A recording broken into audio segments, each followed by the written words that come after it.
I thought this was an absolutely brilliant finale.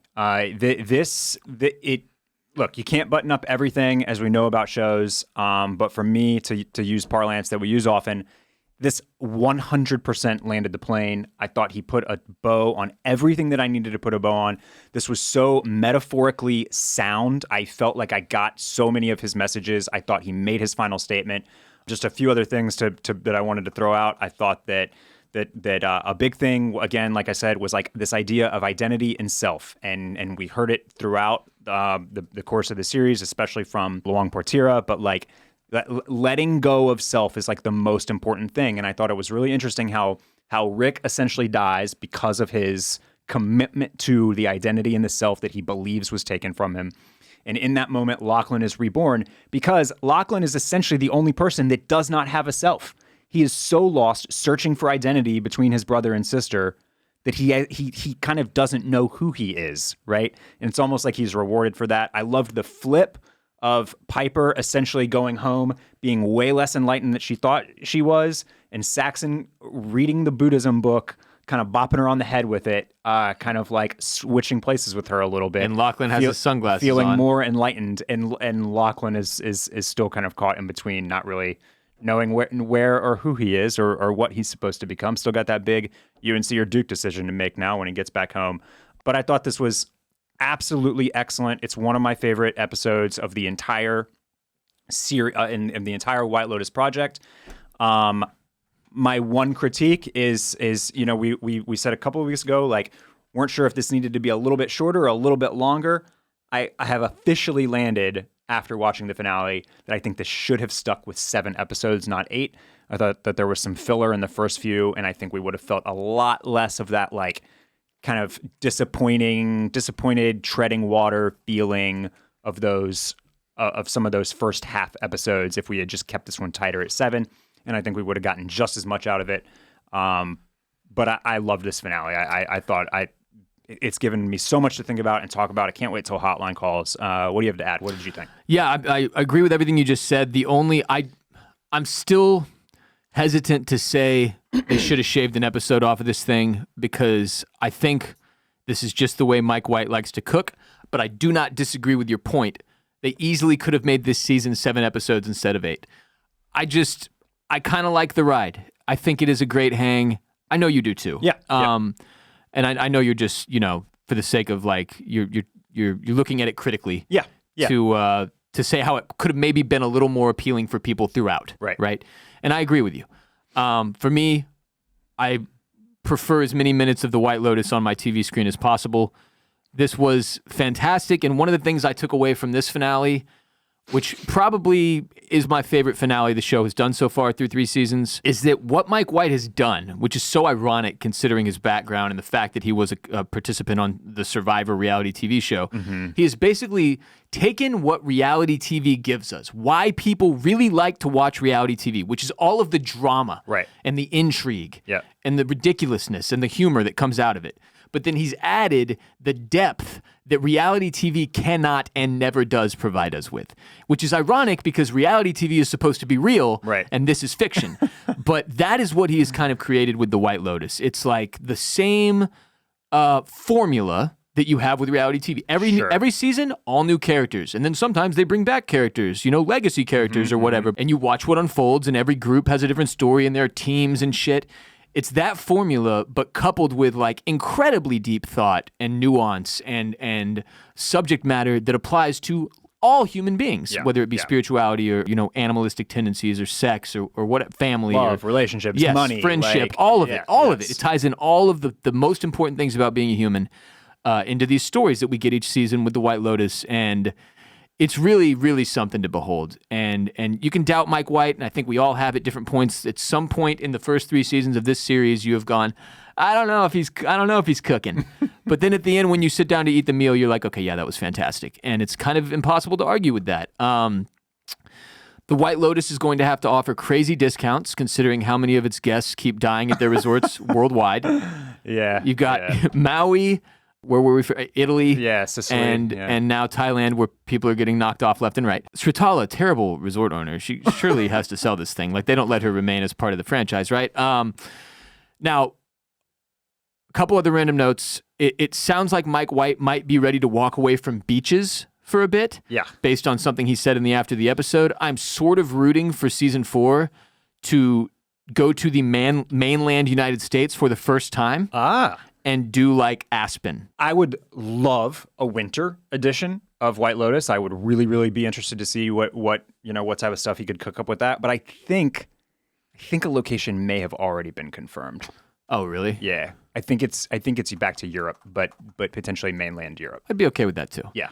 But some kind of a change of pace would be, I think, welcomed at this point. We didn't spend, I don't know if you noticed, we didn't spend much time on the beach this season. Not much beach time. The most beach time was in the finale, where the shots are from an angle where you're not really seeing like the ocean and the beach as much. Many people lounging in shade on this trip, actually, I would say. Yeah. A notable... Staying out of the sun. Yeah. So Cristobal is out for season 4, will not be doing the theme song anymore. Coming off as a little bitch to me, by the way, in the press. Is that not, like, do they not get to use the song anyway? Like, they could use his shit anyway if they wanted to, right? I think Mike White's going to bring something different every season, though. And my vote is Khruangbin. Go get Khruangbin. Sure. Have them do the intro. Yeah. Fuck Cristobal. No, thankful for what he brought to the table, but I hate the way he's like airing this out in the press. Right. Like Mike White did something wrong, and then he published this 2.5 minute long version of the song that does have the in it on his YouTube. Yeah. Okay. And yeah, dude, if you add a full fucking minute to the intro, he's going to cut it down. The first 2 seasons have the same length intro, and then he would just like tried to go, crazy with it and add a full other minute. And anyway, I'm out on Cristobal. Wow. Big announcement. Voting for Khruangbin. Okay. Shows are doing way too much now. We hit on this repeatedly this episode. Way too much with the inside the episode and the next time on and the previously on and the fucking the cast saying things in the media this week made this infinitely worse, but we have to reel it in.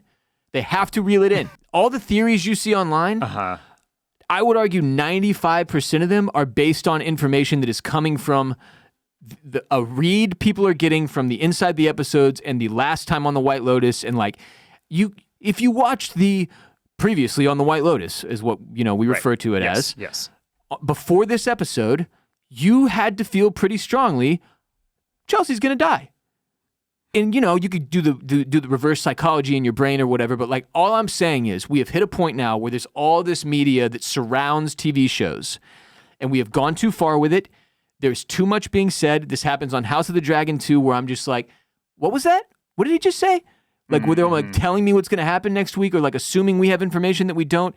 There's too many lines that get delivered in these inside the episode things that in conjunction with the recaps we get and then the media that occurs outside of it and the social media marketing where it's giving shit away.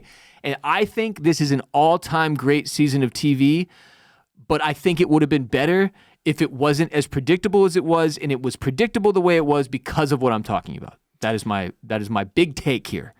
Yeah. I hear what you're saying. I do think that I do think that they could be better about the previously on setting you up for what you're like. Here are the things you're supposed to remember. Ooh, remember when she said like we're not morons. That is a little bit. That's laying it on a bit thick. We can remember stuff on our own. We're big boys. Personally, I like the next time on. I like seeing scenes from next week, and then the inside of the episodes. That's on us as viewers whether we want to watch those or not. But no, I disagree. It's not on them to They're so fun.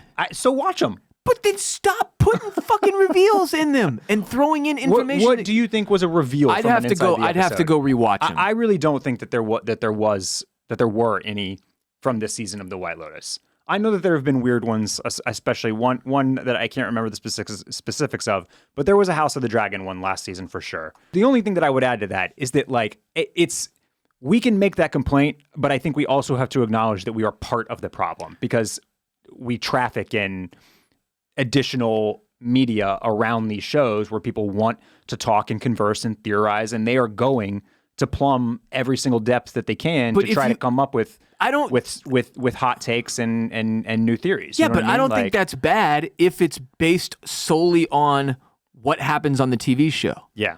But these extraneous extracurriculars are fucking with us at this point. I mean, Severance is a great example. No matter what, like just with Reddit and podcasts, even if there was none of the other stuff that we're kind of complaining a little bit about here, like people were going to get to the Helly reveal. You know what I mean? Like they were going to figure that out. And so I just want, like, it still feels like that Chelsea theory would have been out there. I don't think it would have been as broadcast or as loudly or as amplified without the quotes from Cast. But somebody would have had that one. You know what I mean? Yeah, but there's a difference between somebody would have had that one and everyone getting it. Yeah. Which is like, I saw that shit everywhere, dude. Like, you must not have been on social media much that day. I avoided it pretty significantly. There's just, yes. I think it's okay to acknowledge that podcasts... It's hard to have our cake and eat it too as podcasters that... Right. But okay, profession aside, let's pretend we don't do this for a living. That's the way I'm looking at it, like objectively, seriously. Like, there's a difference between... it's a problem no matter what that the internet and Reddit and Twitter pick everything apart scene by scene. I saw somebody pull the scene from episode 2 or 3 where Kate approaches Victoria at her table and is like, hey, we know each other. And they posted that whole scene on Twitter and said, what the fuck was the point of this scene with the clapping emoji between words? And I was like, I want to find you and fight you. Like, why? Why go to that extent to pick something apart?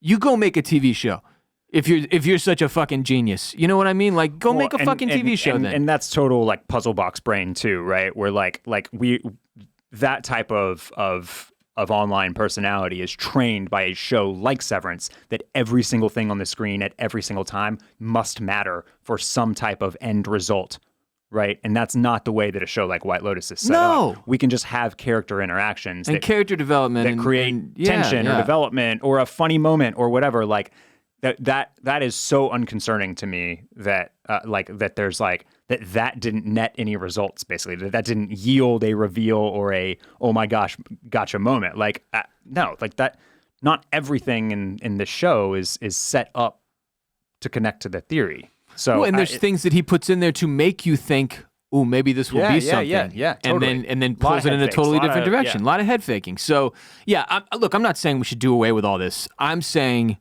I wish TV shows and their showrunners and creators and cast would be a little more careful, because they're clearly careful.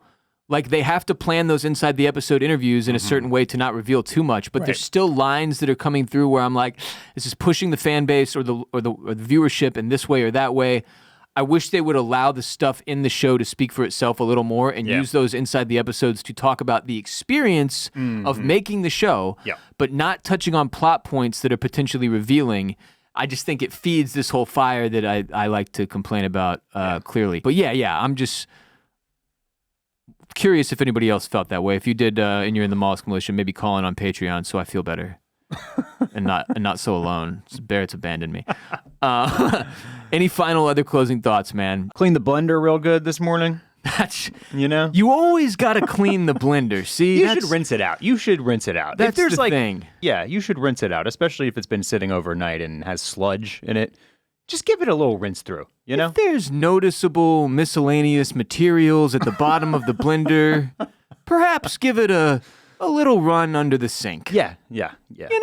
Just a thought. You could take it a step further. You get the water in there, and then you blend it with the water in there, kind of knock it around a little bit. Get it real nice and clean. Yeah. Then toss it out. But at the very least, maybe just a little rinse through when you see the remnants of something from something. Anything. Prior. Really anything. It's good that we start today's show with blender maintenance. Just a reminder for all the listeners out there, clean your blenders. Yeah.